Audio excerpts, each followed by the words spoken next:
Naaawa ho ako. Butit hindi ho nakita ng aking baby.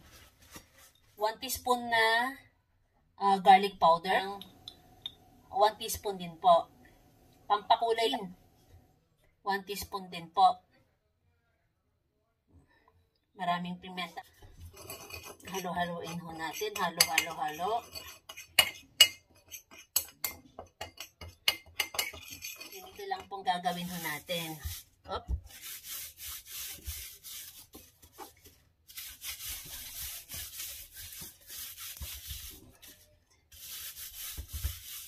May asin, may pimienta. Ang ganda-ganda na.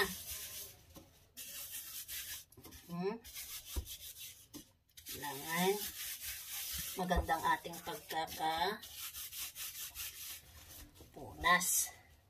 Ngayon po, ilipat ko ho ito ibabad ho natin ito ng overnight. Lagay ko na po siya na ito. Ito na po ang ating in-overnight na ulo ng baboy na ating ililitsyon. Ito ay preparado na po siya. So, okay na ho siya. Ang kanyang mga ingredientes na inilagay ho natin. Ngayon, meron na ako dalawa ditong bandeja. Ito po ay yung may tubig. Itong tubig na to, isasabay ho natin habang ipapainit ho natin yung oven ng 170.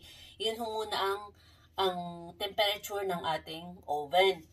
So, ilagay ho muna natin ito. Actually, wala ho kasi akong tanglad. Hindi ako nakabili ng tanglad. So, ang pwede ko na lang hong ilagay, ito lang na nandun sa ref ko ay celery. So, itong celery ho ang pwede kong ilagay.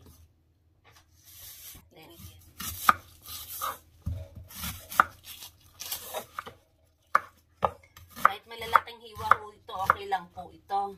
Dahil tatagalan ho natin ito. Mas o menos mga 5 oras po ito mga mami. Ang ating lulutuing lechong ulo. Lagay lang ho natin lahat ng sangkap dito. Sa ating oven po, ilalagay na ho natin itong tubig na may mga sangkap. Ilalagay ho natin dito sa ilalim.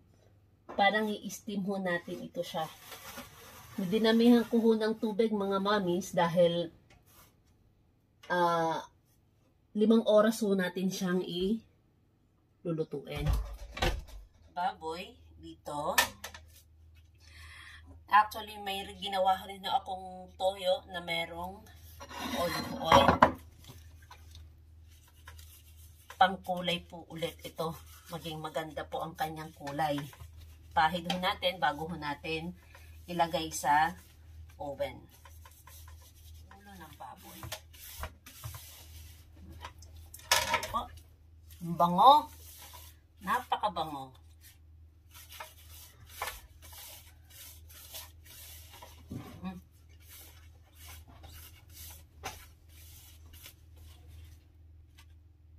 Lagay na po natin, mga mami, sa oven ng ating lechon baboy. Ulo ng baboy.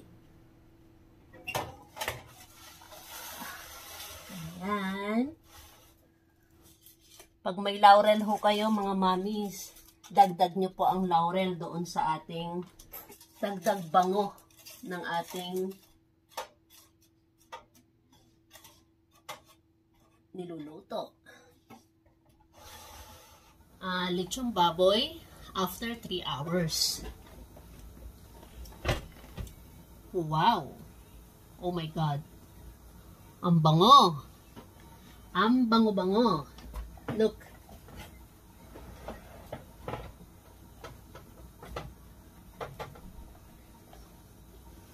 Hello, mga mommies! Nandito na ang ating magandang baboy! Hindi pa po. So, after 2 hours po ulit. Pero, napakaswabe ho niya, mga mommies, kasi nasa 170 lang po ang kanyang temperature. Pero, tingnan mo nga ho. Brown na po talaga siya. So, let's, or 5 hours, silipin ho natin ulit. Then, saka din ho natin palalakasan na ng temperature.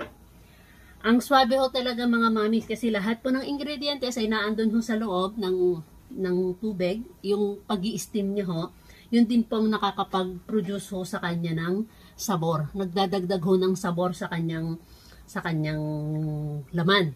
Okay, silipin ho natin ulit ito mamaya, mga mamis. After 2 hours again.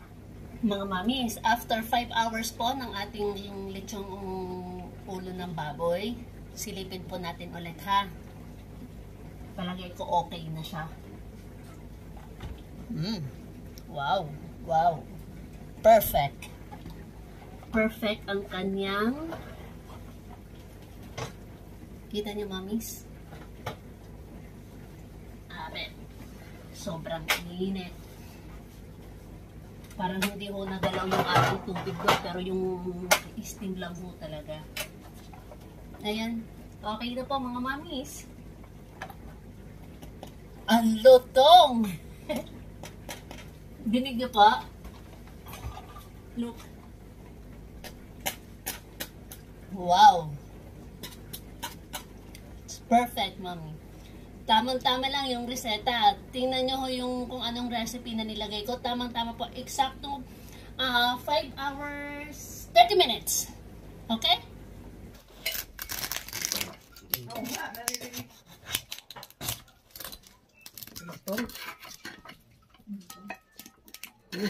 A ver, subukan natin ang kanyang balat.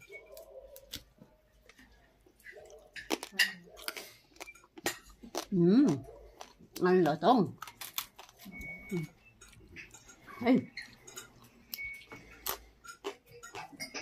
Ang lutong.